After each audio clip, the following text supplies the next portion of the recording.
Shalom saudaraku yang dikasihi oleh Tuhan, salam sejahtera buat kita semua. Kembali bersama saya dalam channel ini, dan pertama-tama saya ucapkan banyak terima kasih atas dukungan teman-teman melalui like, komen, dan subscribe serta share video-video yang ada pada channel ini, sehingga channel ini semakin berkembang dan semakin dilirik oleh algoritma YouTube.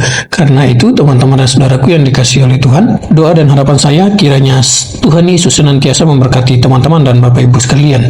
Ya teman-teman, kali ini kita kembali melihat satu cuplikan video yang sangat menarik untuk kita tonton, di mana seorang ex-muslim, ya, atau boleh dikatakan muslim garis keras lah, ia meninggalkan Islam demi mengikut Tuhan Yesus. Nah, untuk itu teman-teman dan saudaraku yang dikasihi oleh Tuhan, kita akan mendengarkan satu cuplikan ini, dan harapan saya jangan di skip supaya teman-teman mendapatkan inti atau poin yang disampaikan oleh murtadin ini. Ya, namanya Muhammad. Wah, ini bahaya ini. Namanya saja udah langsung pada inti pokoknya. Ya, oke, baik, mari kita dengarkan dulu. Perkenalkan, nama saya adalah Muhammad Riki Setiawan. Itu nama lahir saya. Ketika saya percaya Tuhan, seorang pendeta yang membaptis saya, dia memberi nama tambahan, yaitu Yeremia, ya. Jadi Muhammad Yeremia Riki Setiawan. Awal mula kalau mau cerita soal kesaksian saya ini dilahirkan dari keluarga muslim, ya, dari keluarga muslim yang radikal. Saya adalah putra ketiga dari Bapak Ahmad Yani dan ibu saya Suyanti. Saya dibesarkan, ya, dididik dengan agama yang sangat keras yang mendidik saya. Ya, oke, ini lengkap ya namanya, ya. Baik itu namanya, mulai dari nama baptisannya yang diberikan oleh pendetanya waktu dia dibaptis, bahkan keluarganya pun disebutkan namanya semua. Oke, baik, kita lanjut. Itu agama Islam, saudara yang terkasih dalam Tuhan. Jadi saya itu waktu masih kecil, orang tua saya itu memang didik saya habis-habisan. Saya dididik, saya harus jadi Islam. Saya bahkan orang tua saya waktu saya masih TK, saya itu sudah dimasukkan di TPQ, Taman Pendidikan Quran, ya, atau TPA, Taman Pendidikan Al-Quran. Saya SD di Lampung, di Tulang Bawang. Nah, saya dididik sangat keras sama orang tua saya. Orang tua saya bilang, kamu nggak boleh pegang Alkitab, karena Alkitab itu haram, katanya, ya, kata orang tua saya itu. Kamu tidak boleh berteman dengan orang-orang Kristen, karena orang-orang Kristen itu kafir. Orang-orang Kristen itu orang yang tersesat, ya. Iya, dari kecil saja dia sudah didoktrin untuk tentang hal-hal yang berbau kebencian gitu, ya. Ya gimana besarnya anak-anak kalau masih usia-usia TK saja sudah didoktrin untuk membenci, ya. Dan justru ketika mereka dilarang, justru semakin penasaran untuk mencari tahu apa tujuan mereka dilarang. Dan ya terbukti kan sekarang, ya akhirnya murtadin ini ya tinggalkan Islam. Tapi ya itulah. Sehingga sejak kecil saya sudah didoktrin, tidak boleh berteman orang Kristen, tidak boleh menjawab Islam dari orang Kristen, bahkan tidak boleh memegang Alkitab orang Kristen. Karena haram bagi saya itu, orang tua didik saya seperti itu. Sampai saya SD, saya sudah hafal Al-Quran. Jangankan membaca, memegang saja pun udah nggak boleh. Ya nggak janji deh bagaimana ke depannya. Bahkan karena memang setiap hari saya dididik, saya sekolah, sorenya saya harus menempuh pendidikan di TPQ, di Unit 2 di Tulang Bawang, sampai malam saya belajar tentang Islam. Itu saya masih kecil, sehingga kelas 3 SD saya sudah hafal Al-Quran, ya. Kelas 2 SD saya sudah bisa membaca Al-Quran. Kelas 3, begitu naik kelas 3, ya, saya masih ingat orang tua saya kasih hadiah sama saya. Ketika saya kelas 3, saya sudah bisa hafal yang namanya Al-Quran, ya. Tapi seiring saya berjalan, pertumbuhan saya masih anak-anak, saya hafal Quran, tapi saya nggak paham apa itu Islam. Saya nggak paham apa itu Muhammad. Saya nggak paham. Karena yang ditekankan, didoktrin kepada saya adalah menghafal. Jadi saya harus hafal bacaan-bacaan sholat, saya harus hafal Al-Quran, saya harus hafal doa kepada orang tua. Ya itulah resikonya, kita hanya bisa membaca, tahu bahasa aslinya, tetapi tidak mengerti ya artinya, tidak mengerti maknanya, ya percuma gitu loh. Sama seperti kerbau yang dicucuk hidungnya untuk diikatkan tali pada hidungnya, seperti itulah. Taat dia ketika dia ditusuk hidungnya, tetapi dia tidak mengerti tujuannya apa, ya. Ya sama seperti inilah kayak gitu ya, hanya supaya mengerti, memahami itu ya percuma kalau tidak paham isinya. Kalau hanya ingin tahu cara bacanya semuanya, ya itulah yang terjadi, teman-teman. Oke, kita lanjutlah. Doa tidur, ya, bahkan doa masuk WC, doa masuk rumah, itu saya disuruh menghafal sama orang tua saya. Saya tidak pernah punya sejarah waktu masih SD berteman dengan orang Kristen, tidak. Sampai Saya benci segitunya ya. mereka karena orang tua saya tanamkan doktrin seperti itu, ya. Jadi itulah makanya saya selalu katakan kepada jemaat yang saya layani sekarang, karena saya adalah seorang pendeta, saya katakan kecintaan terhadap agama kita atau doktrin atau pengajaran itu harus ditanamkan kepada anak-anak kita sejak dini. Karena mengapa saya bisa radikal, mengapa saya bisa fanatik terhadap ajaran saya? Karena dari kecil itu sudah ditanamkan hal-hal kepercayaan terhadap Al-Quran. Nah, seiring berjalannya waktu, saya menginjak SMP, orang tua saya pindahkan saya untuk bersekolah di Jawa, tepatnya di Blitar, di desa Sumberjo, saudara ya. Di situ ada masjid besar di rumahnya nenek saya, dan masjid besar ini kosong, penginjil Islam. Saya jadi tukang dakwah, ya. Saya buka, saya bersihin masjid yang sudah kotor, saya kumpulin orang-orang Islam. Waktu itu bulan Ramadan, itu kira-kira tahun 2005-2006 ya, saudara. Dan saya ini sama orang-orang tua, mereka tidak tahu sholat, mereka tidak bisa sembahyang, karena mereka adalah orang Islam, tapi mereka tidak pernah dididik pemahaman tentang Al-Quran, pemahaman tentang sholat, ya. Itu di desa Sumberjo, Kecamatan Selorjo, Kabupaten Blitar.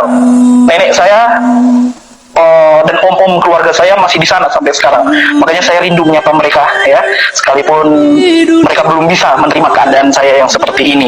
Saya pernah menjadi imam di masjid itu ketika saya masih kira-kira berumur 11 tahun, dan saya mengajari orang-orang tua mengaji, anak-anak mengaji, alif, ba, ta, sa, jim, ha, ho, dal, zar, ro, jai, sin, sod, do, to, go, dan seterusnya, saudara. Terus kemudian saya ajarin mereka surat-surat, saya kasih mereka juz amma, surat-surat pendek saya ajarin kepada mereka, kul a'udzu birabbin nas, malikin nas, terus kemudian kul a'udzu birabbil falaq, min syarri ma khalaq, dan lain sebagainya. Terus kemudian saya ajari mereka ayat-ayat tentang Al-Quran, saya ajari mereka baca Al-Quran, saya ajari mereka menghafal surat-surat pendek yang ada di dalam Al-Quran. Saya ajari mereka sampai mereka bertumbuh menjadi Islam yang baik, yang mengerti sholat, mengerti membaca Al-Quran. Makanya tidak heran saya masih muda, masih sangat muda, saya sudah menjadi imam dan saya sudah menjadi guru ngaji di desa Sumberjo tepatnya. Karena memang di situ desa yang ada di dalam, ya, jauh dari kota kecamatan. Jadi sampai di sana mereka kurang pengetahuan tentang agama mereka.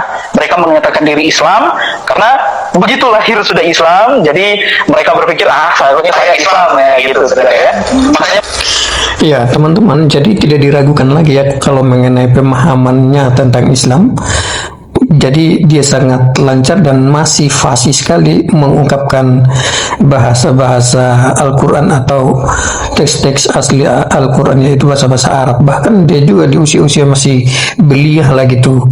Ya, bahasa kerennya sekarang usia-usia masih bocil lah begitu.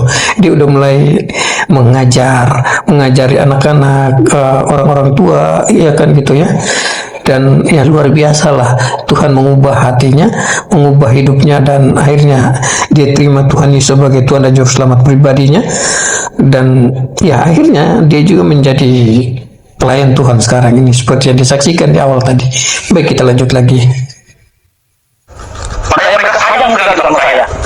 Kalau saya pulang, mereka dengar saya jadi pendeta, saya tidak boleh lagi pulang kampung. Saya dimarahi, saya dibilang kafir, murtad, saya dibilang anak haram, saudara.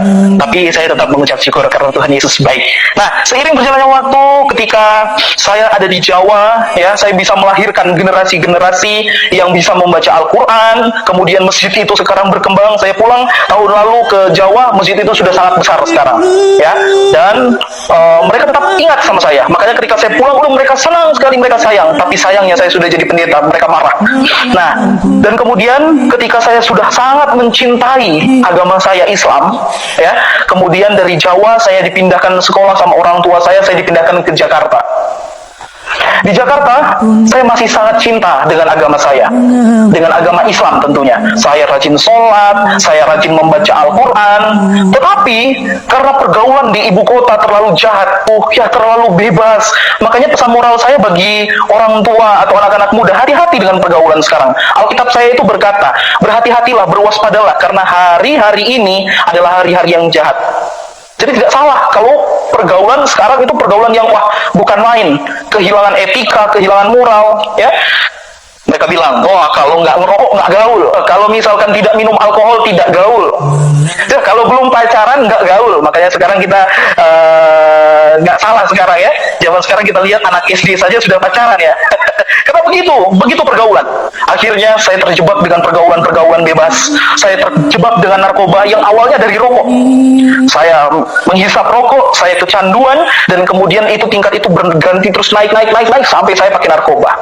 Saya ketahuan sama orang tua saya dipukuli habis-habisan, saya dimarahi, saya dicaci maki sama orang tua saya, sampai akhirnya saya dikirim sama orang tua saya kepada om saya yang ada di Aceh. Jadi saya pernah di Aceh, di Lok Sukun, di Bukit Hagu, desa Bukit Hagu, di kecamatan Lok Sukun. 1 tahun saya di Aceh. Saya makin menderita. Saya berpikir begini, orang tua saya tidak bisa urus saya, orang tua saya nggak mampu urus saya. Akhirnya di Aceh saya ditinggalin sama om saya lebih jahat. Di Aceh saya kenal ganja, saya kecanduan ganja. 1 tahun saya di Aceh, ketika saya menjadi pecandu ganja, keluarga besar tahu. Saya diusir dari Aceh. Makanya saya menyapa makan saya ya, keluarga saya. Saya tadi ditelepon, dihubungi sama keluarga saya dibilang murtad, saya dibilang kafir ketika saya mau tampil di channel YouTube ini malam hari ini. Jadi saya menyapa, semoga semuanya lihat dan melihat isi hati saya bahwa saya mencintai kalian. Saya mengasihi kalian, om saya yang ada di Lok Sukun, Om Suprianto, juga sepupu-sepupu saya yang ada di desa Bukit Hagu di Aceh. Dari Aceh saya diusir sama keluarga. Saya nggak tahu harus kemana. Orang tua saya jemput saya ke Jakarta. Ketika di Jakarta, nggak ada perubahan, nggak ada penyesalan. Saya tinggalkan sholat, saya tinggalkan Al-Quran, saya mulai hidup berfoya-foya. Saya mulai keluar masuk pub, saya mulai terikat dengan narkoba, sampai orang tua saya mau masukkan saya di panti rehabilitasi. Tapi beberapa kali saya lari dari rumah. Sampai akhirnya orang tua saya di Jakarta, ya tepatnya di Klender, orang tua saya bangkrut. Ketika orang tua saya bangkrut, mereka mencari jalan keluar, mau usaha baru. Papa bilang dia udah nggak mau lagi usaha-usaha, dia suka menjadi bos, ya. Dia nggak mau lagi buka rumah makan, dia nggak mau lagi karena sudah bangkrut. Akhirnya orang tua saya cari program transmigrasi dan orang tua saya pilih ke Manado. Itulah ceritanya kenapa saya bisa ada di Manado, gitu. Ketika tiba di Manado, orang tua saya harapkan saya ini berubah karena di Manado itu tidak ada narkoba. Itu pandangan dari orang tua saya. Tapi di Manado, tepatnya di desa Tompaso Baru, hidup saya itu lebih kacau, berantakan lagi. Kami pindah di Manado itu tahun 2013. Kami pindah di Manado. Tahun 2013 hidup saya berantakan. Kacau saya di Manado. Saya tiada hari tanpa mabuk, kenal judi, bahkan saya sering terlibat peperangan antar kampung ya, Tompaso Baru. Kalau saudara bisa share di Google, kampung saya itu dulunya sangat luar biasa di Tompaso Baru itu, sering terjadi kekacauan. Tapi puji Tuhan, kampung saya sekarang Tuhan sudah pulihkan karena banyak orang-orang bertobat. Sampai akhirnya tahun 2014 saya kena sakit, saya muntah-muntah darah. Saya hampir mati, saya kesakitan. Tapi nggak ada obatnya. Ya Allah, saya mau bertobat. Ya Allah, saya mau bertobat. Saya mulai kembali sholat. Ini dasarnya manusia ya. Bertobat, sholat, sehat, bikin dosa lagi. Gitu. Ketika saya bikin dosa lagi, ya siklus kehidupan manusia yang muter-muter gitu ya. Ketika tiba saatnya tahun 2015 bulan Desember, memang betul-betul saya hampir mati. Saya muntah-muntah darah karena minuman keras. Di situ saya ambil komitmen. Saya buang rokok saya tidak mau rokok lagi, saya tidak mau minum minuman keras lagi. Saya mau benar-benar tobat. Ya Allah, saya mau tobat. Saya mau kembali baca Al-Quran. Karena memang karena sekian lama saya sudah tidak membaca Al-Quran, saya mulai lupa. Sampai saya membeli Al-Quran, sampai sekarang Al-Quran itu tidak ada. Ketika saya bertobat itu, saya beli Al-Quran. Ini Al-Qurannya. Ya, ini. Jadi ini akil balik pertobatannya ya, dari kecanduan dan akhirnya ya mulai sadar.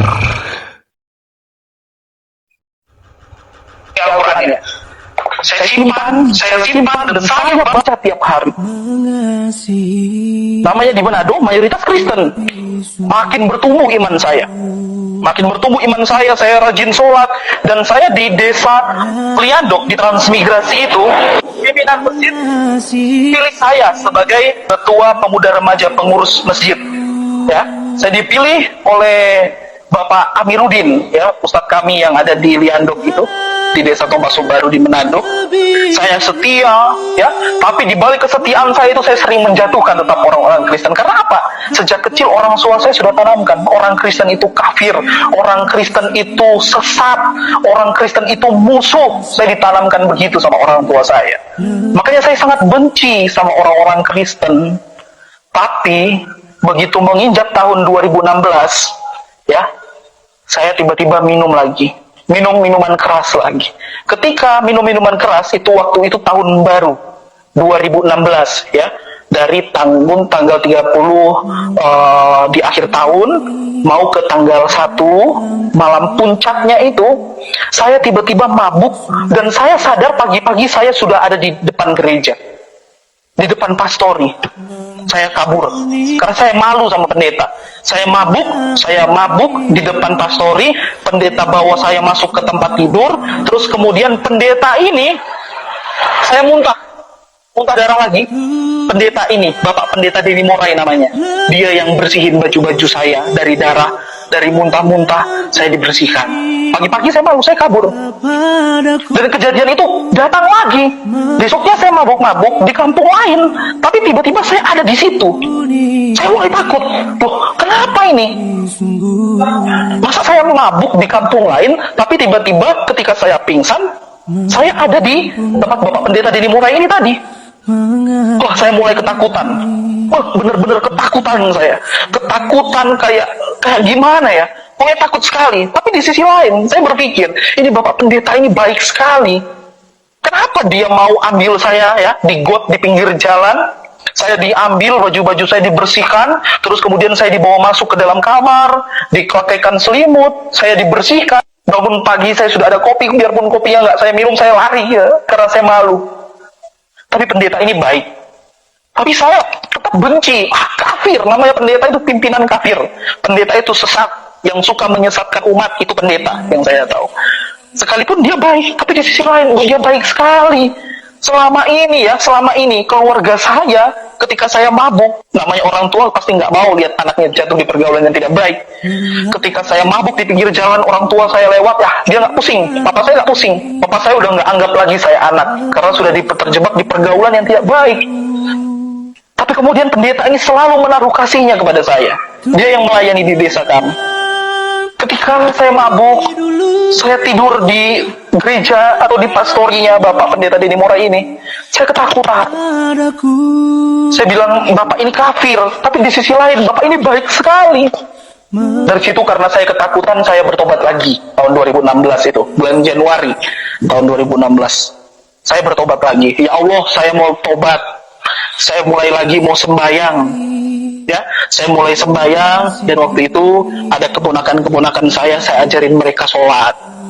Ketika ada di sini, di Manado, sudah di Manado, saya ajarin mereka sholat, kabira walhamdulillahi kasirau, wa subhanallahi bukata wa asila, ini wajah tu wajahiyah, baru al-fatihah, baru kemudian surat-surat pendek, sampai saya ajarkan mereka zikir, sampai akhirnya ketika saya semakin setia, ketika saya semakin taat memeluk agama saya Islam, saya semakin ketakutan. Dan tiba-tiba hari Minggu, saya itu udah rapi.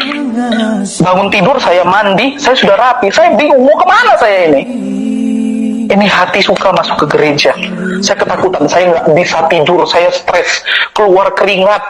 Ya, saya nggak bisa makan dengan baik, saya nggak bisa minum dengan baik. Saya ketakutan, Tuhan. Ya Allah, saya ketakutan. Saya ketakutan, benar-benar takut. Tiba-tiba hari Minggu itu saya sudah rapi. Di tahun 2016 itu, saya sudah rapi. Saya ke gereja. Karena saya tukang bikin onar di kampung. Waktu itu pemimpin pujian di gereja, itu namanya Bapak Satu Pakanan. Dia ada di Makassar sekarang. Dia seorang tentara. Sementara pimpin pujian, sementara menyanyi, berhenti ibadah. Dia kasih berhenti, dia bilang begini sama saya, nggak mungkin kamu masuk Kristen. Kamu yang suka bilang-bilang orang Kristen itu kafir, orang Kristen itu sesat. Kamu yang nggak mau pegang Alkitab. Saya kalau misalkan masuk ke rumah orang terus saya lihat Alkitab, saya paling jijik, saudara. Kenapa? Sejak kecil sudah ditanamkan kepada saya. Ini bapak ini dia marah-marah sama saya di dalam gereja. Saya cuma diam. Saya mau marah, tapi di sisi lain saya menerima damai sejahtera di dalam gereja. Bapak pendeta langsung peluk saya. Dia bilang, sudah, kalau memang mau masuk gereja, duduk saja, duduk. Jadi saya duduk. Saya lihat orang-orang menyembah, haleluya, puji Tuhan, mereka menyanyi-menyanyi. Stres saya, bingung. Bingung saya. Masa orang nyembah kok nyanyi-nyanyi? Orang nyembah tepuk-tepuk tangan. Orang nyembah bilang-bilang haleluya, haleluya. Saya nggak mengerti. Sama sekali saya nggak mengerti. Saya bilang ini orang-orang kafir ini. Tapi ketika Bapak Gembala, Bapak Pendeta itu berdoa, saya mulai tersentuh hati saya. Tapi tetap ini pikiran ini sepertinya bergelut. Nah, ketika seiring berjalannya waktu, setelah ibadah, saya keluar dari gereja. Saya berpikir, nggak mungkin saya jadi orang Kristen. Orang Kristen itu sesat, orang Kristen itu kafir, orang Kristen itu pasti masuk neraka. Itu yang ditanamkan kepada saya dari orang tua saya. Sampai akhirnya, saudara, saya mulai bingung, saya mulai mencari perbandingan-perbandingan, saya mulai belajar. Saya temui Bapak Ustadz saya, Bapak Amiruddin bin Naufal. Ya, dia adalah aktivis di masjid kami, dan dia sering bawa tim dari Ahmadiyah kalau saya tidak salah. Dia sering bawa tim, jadi sering saya tanya-tanya, Pak, kenapa orang Kristen ini masuk neraka?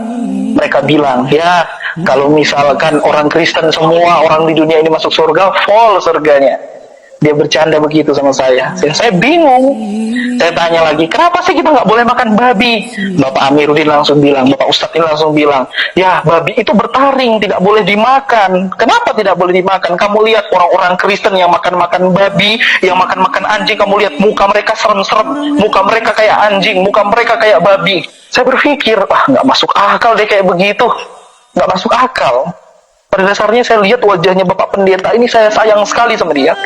Saya salut sekali sama dia. Terus kemudian saya mulai membanding-bandingkan. Saya mulai membanding-bandingkan Alkitab. Saya mulai membanding-bandingkan Al-Quran. Saya mulai membanding-bandingkan.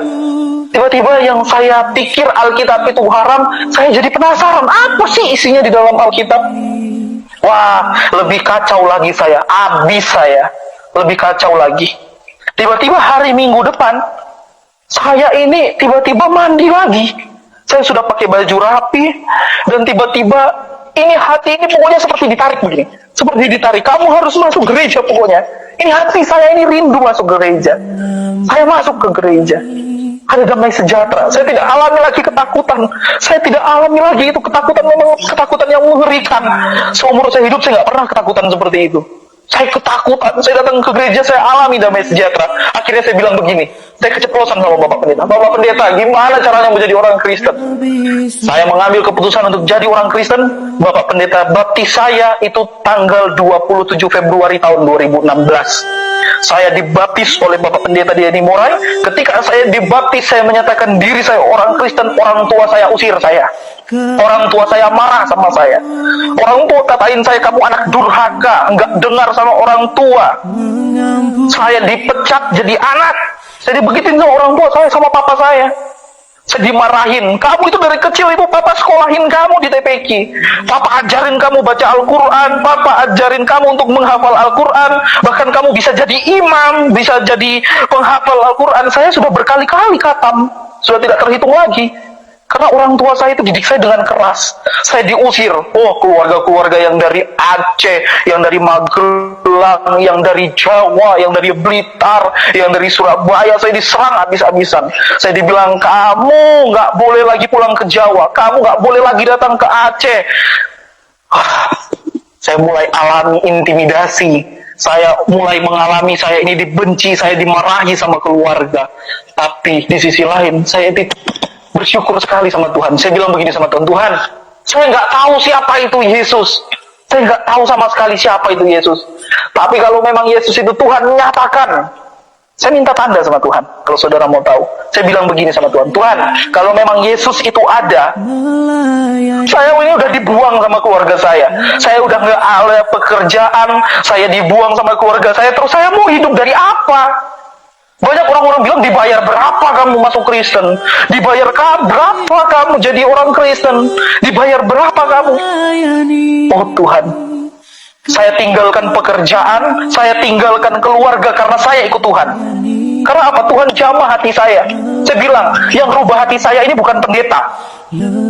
Yang rubah hati saya ini bukan pendeta. Pendeta nggak pernah bicara apa-apa sama saya.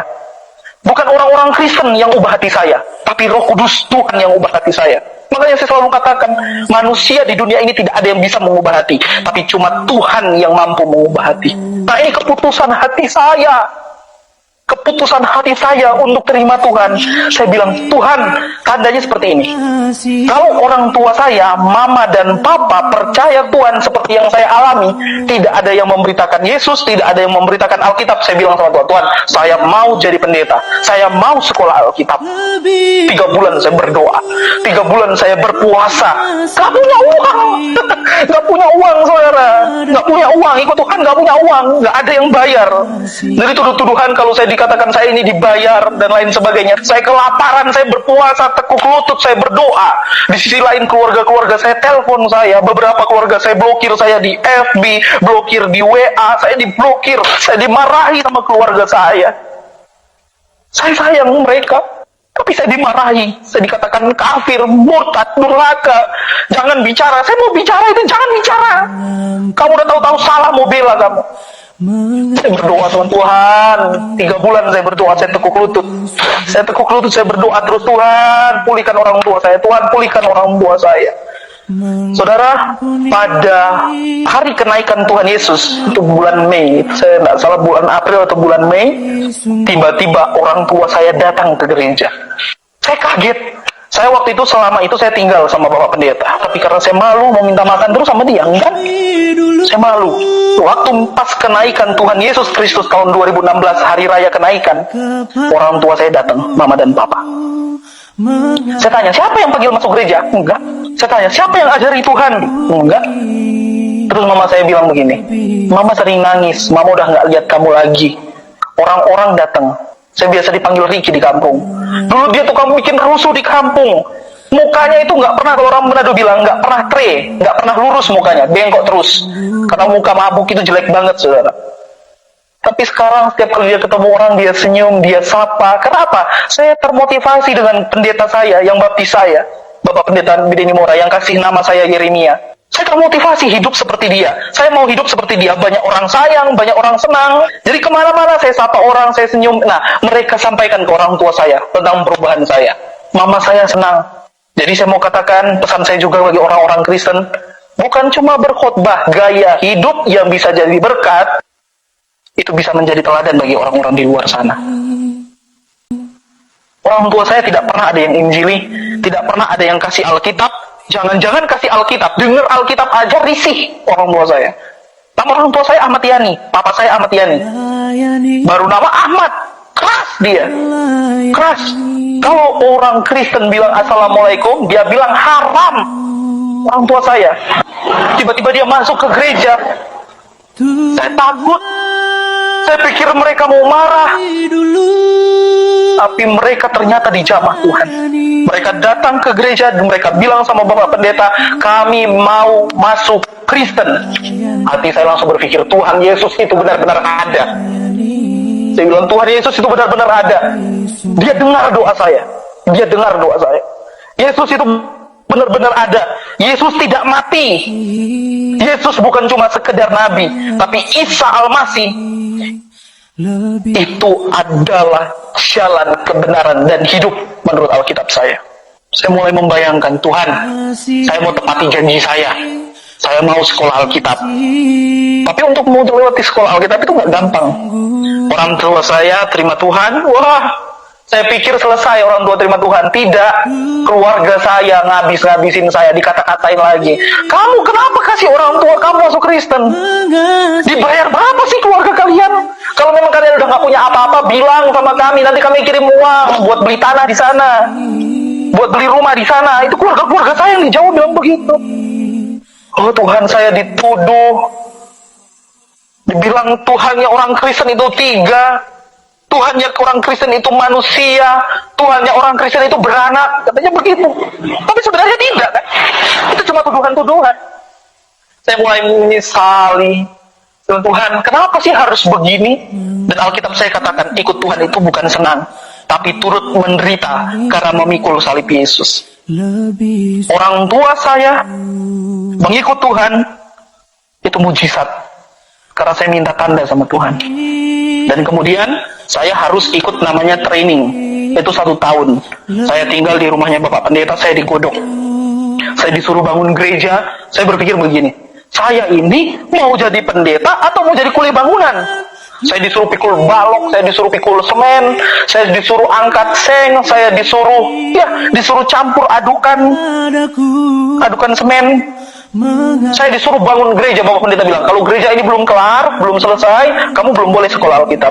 1 tahun saya habis-habisan, nggak ada duit, kelaparan, nggak punya apa-apa, baju ibadah saja. Baju ibadah, saudara tahu, orang-orang kasih, jemaat kasih, karena mereka tahu saya nggak punya uang, nggak ada pekerjaan. Masih mending kuli bangunan, kerja dibayar, saya nggak dibayar. 1 tahun lebih itu saya nggak dibayar, sama sekali nggak dibayar. Saya sering kelaparan. Sampai akhirnya tahun 2017, bulan Agustus, saya menempuh pendidikan sekolah Alkitab di Langowan. Ketika saya ikut sekolah Alkitab, saya pikir sekolah Alkitab itu mudah, enak, tinggal belajar, tapi nggak banyak proses di sekolah Alkitab. Dan saya banyak alami mujizat Tuhan di sekolah Alkitab. Saya nggak punya uang, teman-teman saya belanja, saya nggak punya apa-apa.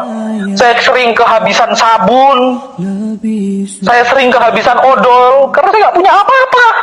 Ketika saya masuk kelas 1 sekolah Alkitab Langowan, nggak punya apa-apa. Dan saya nggak malu untuk minta-minta. Tapi Tuhan itu tidak pernah tinggal diam. Di dalam sekolah Alkitab, saya selalu mendapatkan pertolongan Tuhan tanpa saya sadari. Akhirnya ketika selesai saya sekolah Alkitab Langowan, tahun 2018 saya selesai, dan saya mulai bergelut di dunia penginjilan. Karena saya ada basic pengetahuan tentang Islam, saya kemudian direkrut di tim penginjilan. Jadi saya sudah menginjil seluruh Indonesia bagian Barat, saya sudah menginjil. Saya sudah KKR, saya sudah menginjil, saya berkhotbah di lapangan, saya berkhotbah di pedalaman, saya berkhotbah di gereja besar, saya khotbah di gereja kecil, saya sudah keliling Indonesia Barat. Batam, Aceh, Medan, saya sudah keliling semua. Jakarta, Jawa, Bandung, Bali, saya sudah keliling semua. Saya sudah memberitakan Yesus, tapi keluarga saya itu incar saya. Keluarga saya nggak mau lagi saya hidup. Karena apa? Mereka lihat saya jadi pendeta. Jangankan jadi pendeta, jadi orang Kristen aja mereka marah jadi pendeta. Dan saya berpikir, saya nggak pernah dibayar. Saya menginjil, saya kelaparan. Saya pernah kehabisan uang tiket di Surabaya. Saya pernah kehabisan uang tiket, saya nggak bisa kemana-mana. Dan saudara tahu, saya berdoa, Tuhan kirim tiket. Bagaimana caranya? Saya nggak tahu, saya kehabisan. Jangan berpikir ikut Tuhan itu dibayar, nggak dibayar sama sekali. Saya menginjil, tiket saya terbang ke sana, terbang ke sini, saya nggak dibayar. Tuhan Yesus yang sediakan semua kebutuhan saya. Menginjil, saya menginjil kemana-mana. Dan saya sudah lihat pertolongan Yesus. Saya sudah lihat banyak mujizat. Saudara tahu di daerah Pekanbaru, ya, di Pematang Rebah, saya pernah khotbah. Di situ ada orang kanker disembuhkan sementara khotbah. Payudara yang besar tiba-tiba pecah disembuhkan. Saya sudah pernah lihat orang gagar otak disembuhkan sementara ibadah. Saya sudah pernah melihat di Pulau Biaro orang lumpuh berjalan, saya sudah pernah lihat. Makanya saya mau katakan bagi yang mendengar suara saya malam hari ini, Yesus itu benar-benar ada. Kuasanya tidak mati, kuasanya hidup menolong saya. Juga dia mau menolong saudara yang mau buka hati untuk Tuhan. Dan saya mengambil pendidikan sekolah Alkitab kelas 2 di Langowan.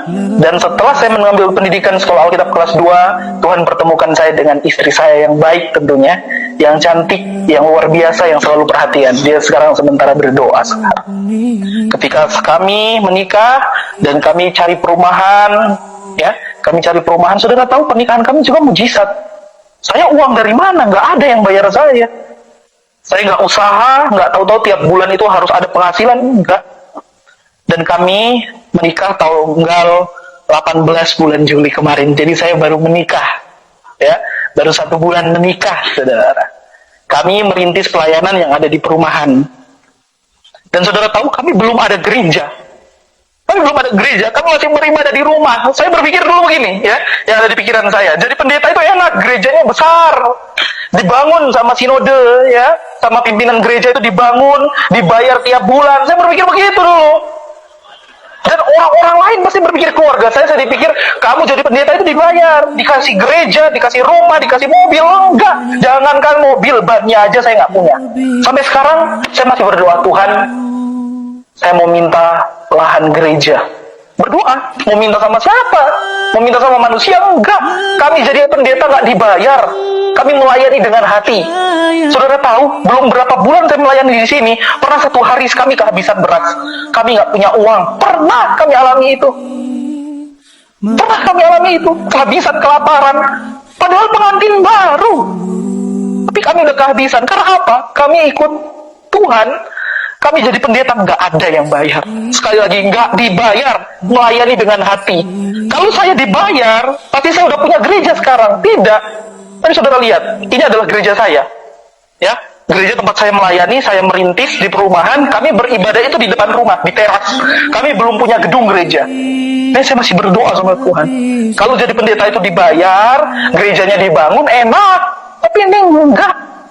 Enggak, jadi semua tidak seperti apa yang saudara-saudara saya pikirkan, bahwa saya itu dibayar, dikasih gereja, dikasih mobil, dikasih rumah. Enggak, ikut Yesus itu menderita, pikul salib, bukan enak-enak makan tidur. Enggak, melayani dengan hati. Dan pelayanan saya, sebelum saya jadi gembala pun di sini, atau sebelum saya jadi pendeta di sini, saya sudah menginjil ke jalan-jalanan. Saya sudah memberi makan anak-anak jalanan. Uangnya dari mana? Saya nggak tahu, Tuhan yang kasih. Itu tanda mujizat Tuhan. Jadi kalau saya sampai saat ini masih ada, masih sehat, masih kuat, semua karena Tuhan. Dan apa yang membuat saya benar-benar yakin bahwa Yesus itu ada? Karena saya ini merasakan kehadiran Yesus. Saya merasakan bahwa Yesus itu benar-benar ada. Di agama sebelumnya tidak. Walaupun saya sudah hafal Al-Quran, walaupun saya sudah hafal sholat, zikir, dan lain sebagainya. Tapi itu cuma sampai dihafal.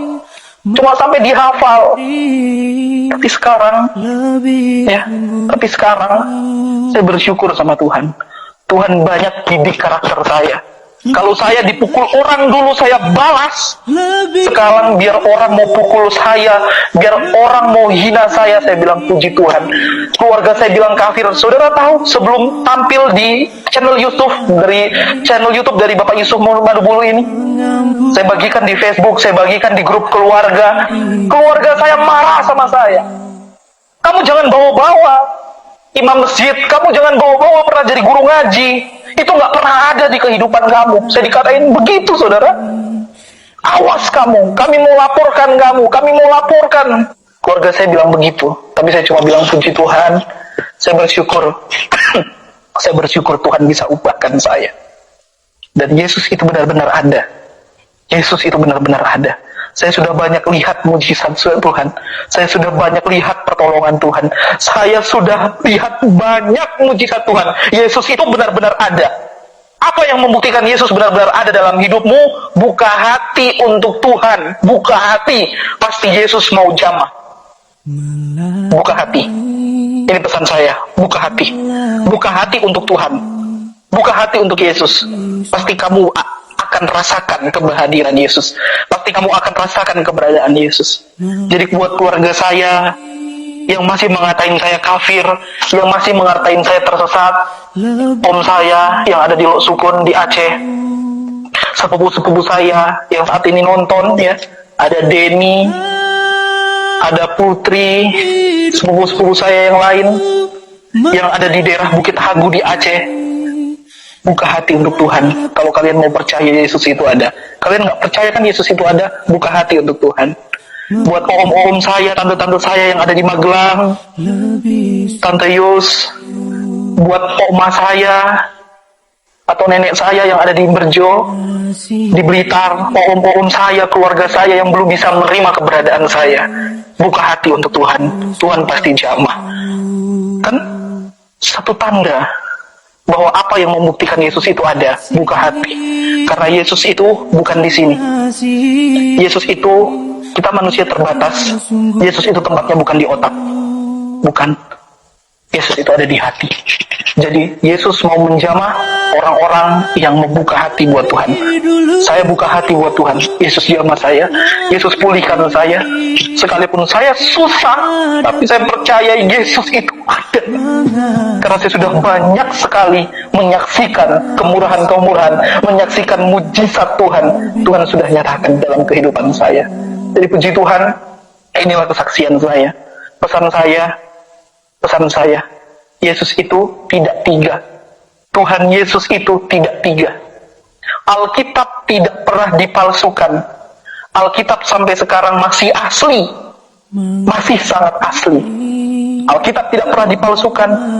Yesus tidak pernah salah. Yesus bukan anak atau diperanakan secara lahiriah. Tidak. Yesus itu adalah satu-satunya juru selamat buat saya dan buat saudara yang mau buka hati buat Tuhan.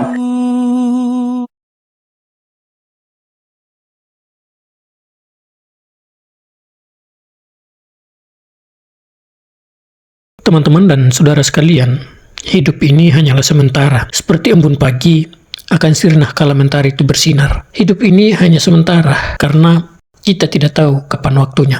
Hari ini kita masih bisa bercerita, masih bisa berkumpul dengan keluarga, tapi kita tidak pernah tahu apa yang terjadi menit ke depan. Karena itu, kita kembali kepada Tuhan, kembali kepada jalan yang benar. Terimalah Tuhan Yesus, yang adalah Tuhan dan Juru Selamat, yang datang menyelamatkan umat manusia dari dosa. Tanpa kasih Tuhan, maka manusia pun tetap binasa. Tanpa karya Allah di dalam Yesus Kristus, maka keselamatan itu tidak ada. Karena itu, terimalah Tuhan Yesus supaya kita semua diselamatkan. Dalam kesaksian tersebut, awalnya hanya murtadin ini yang percaya. Dalam perjalanan yang begitu panjang, persoalan demi persoalan pun ia lewati. Masalah demi masalah pun ia lewati. Akhirnya, dia temukan kedamaian yang sejati hanya di dalam nama Tuhan Yesus. Dan tidak sampai di situ, dalam perjalanan yang panjang pula, ia mendoakan orang tuanya, keluarganya. Dan puji nama Tuhan, keluarganya pun ikut terima Tuhan Yesus. Itulah keajaiban Tuhan. Sebab waktu Tuhan kita tidak tahu. Oleh sebab itu, berbaliklah selagi masih ada waktu dan kesempatan yang Tuhan berikan kepada kita. Kiranya melalui kesaksian ini, Tuhan Yesus memberkati kita semua. Shalom.